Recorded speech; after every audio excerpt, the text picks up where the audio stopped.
Hello. It's a great background, I know. And you can probably hear someone soaring in the background. Why did... Okay, it wasn't soaring, it was a random car. Now the dogs are going off, it's just great. I've come in the garage because I can't ride my bike right now. I thought I would at least show you Noxie before I get into the helmet portion of the video, because there's a reason I can't ride, and it is because Noxie's not working at the moment. Well, she is, but she's missing one bolt, which means I can't ride. Beside me is Bumble. This is a Honda that I also can't ride because I don't have the license for it. But anyway, Noxie, here's the problem. So, we were installing these very snazzy new grips, so they're adjustable. Why will the camera not focus? Is that going to stay? Yes. Snazzy new grips, gold. They've even got Ninja on the front, and obviously it means, oh my god, my dog has the squeaker toy now. This is great. It means that I can now reach them a little bit better. I'm probably going to have it on the shortest setting, so throttle open, I can still reach. Not that I'm going to pull the brake in with the throttle open, but it helps with that sort of practicing holding the brake whilst riding about, just to make the reaction time a bit easier. We also obviously did the same on the other side. I can show you the Ninja here. There you go. But the problem with this side is this bolt here, which the camera is again not focusing on. It's old, bear with. This bolt snapped when we were taking the old lever off, because some genius thought it would be a good idea to glue it so that when you turn it, RJ! So that when we unscrewed the bolt, it snapped within here. We've got both ends out. Oh my god, my dogs.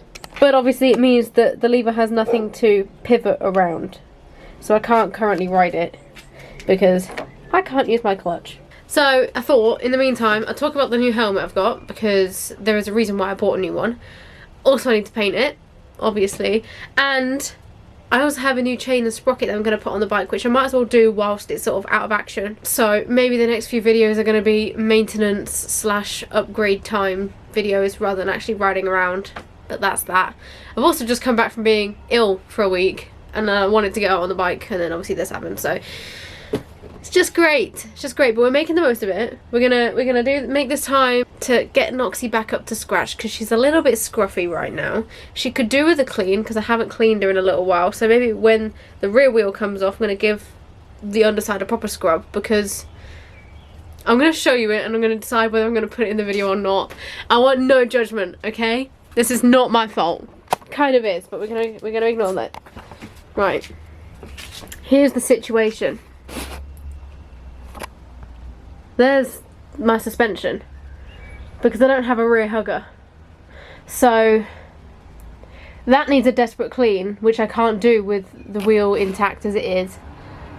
Maybe a rear hugger is needed now as well, but I don't know whether that's going to get here in time by the time the bike gets back on the road. It's also £100 for a piece of plastic, so I need to determine whether it's useful or whether there's a hack for cleaning that without using a rear hugger. Let me know. Maybe I should ask that. What can I do? Because I can clean this part fine. This is just, I'll just scrub that down as normal. It's that part that I can't get to. The other thing, see what I mean by Noxie's a bit scruffy right now. These heated grips, don't judge me, I haven't got them mounted properly, but they work, okay? We just couldn't figure out the bracket for this bike. These heated grips are not working at the moment because a connection has gone again. I've already fixed it once and it's gone again. The left went first and then both went. So that's the second time that's happened, and I've had these for 6 months. So if anyone else has had the same problem with these grips, let me know. They are like I think the premium sport ones, and when they work they're great. When they don't work they're really annoying. Okay, so onto the helmets, which is what I wanted to talk about today. This one is the one you'll probably recognise. This is my old one. So it's the Carberg Avalon X. I got it obviously in the matte black, and then I I painted it with some acrylic paint. I do like this. That, in case you're wondering, is a glyph from my favourite book series. It's not an owl, although it does look like one. It's done okay.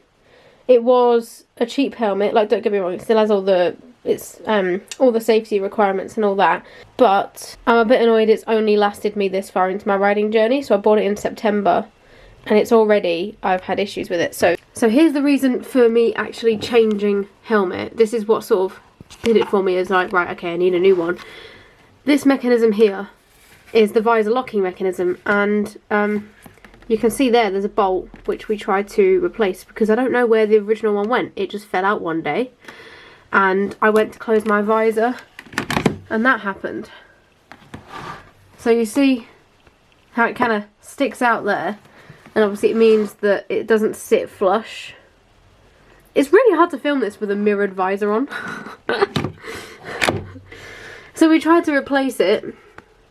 Will you focus? We tried to replace it with a bolt in the garage and it just snapped. This seems to be a recurring theme with me and my bikes. So ever since then I've had to manually hold this in and then close it that way, which obviously it still works, but it's not what I want. And then as a afterthought, the sun visor comes down for no apparent reason, and it doesn't stay down. It always ends up like this, which again my camera is not focusing on. Every time I go over like a speed bump or a particularly bumpy road, you just get this drop down. It doesn't go all the way, but it's just enough where you can see it, and it's a bit of a distraction. I'm not a fan.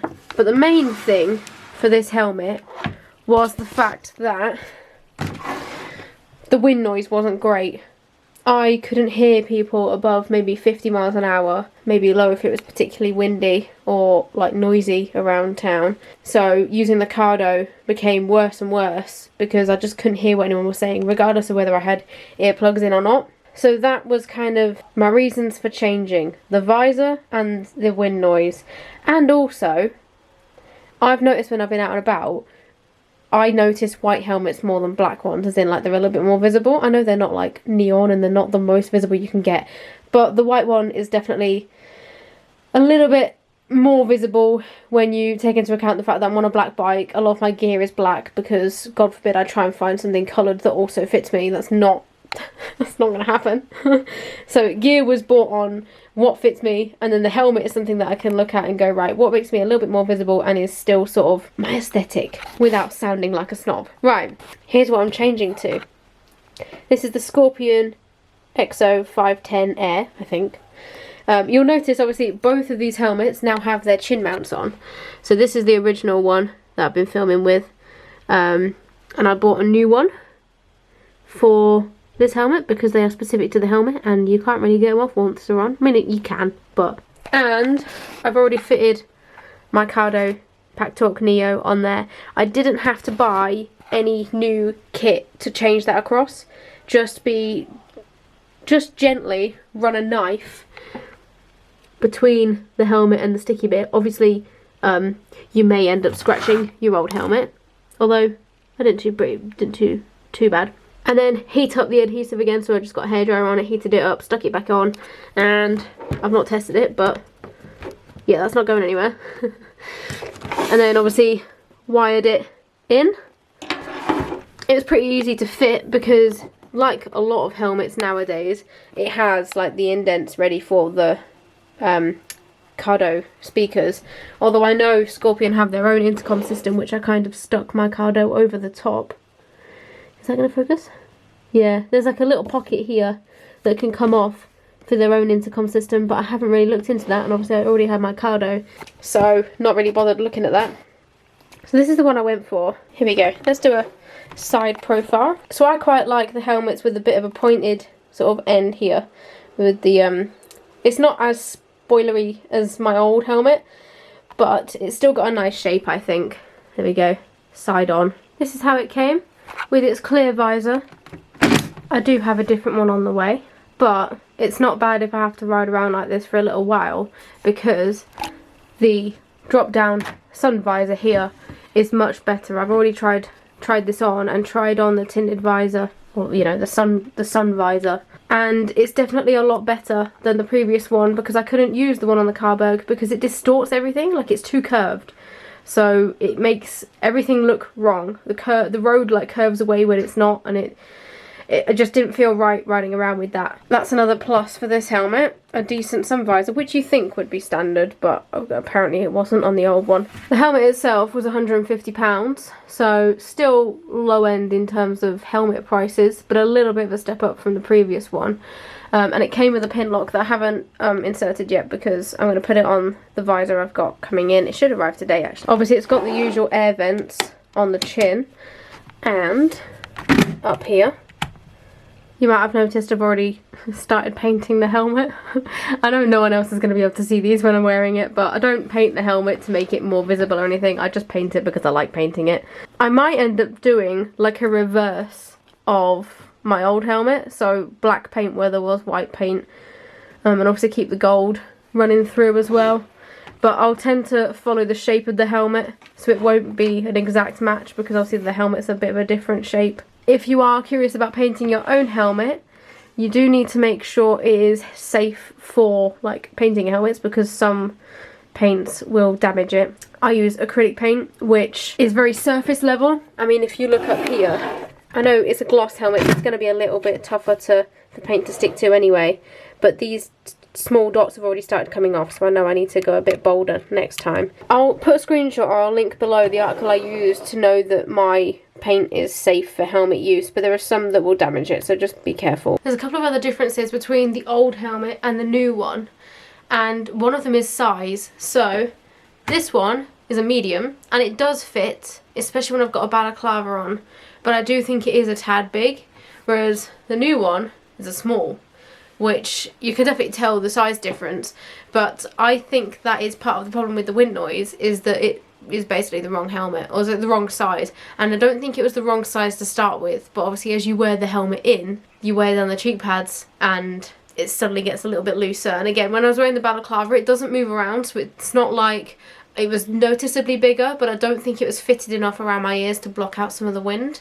Whereas the Scorpion one feels like it's almost got like a seal by my ears, which hopefully, I mean, I wanted to go and test this out as part of this video to test out the wind noise, but I can't get on a bike.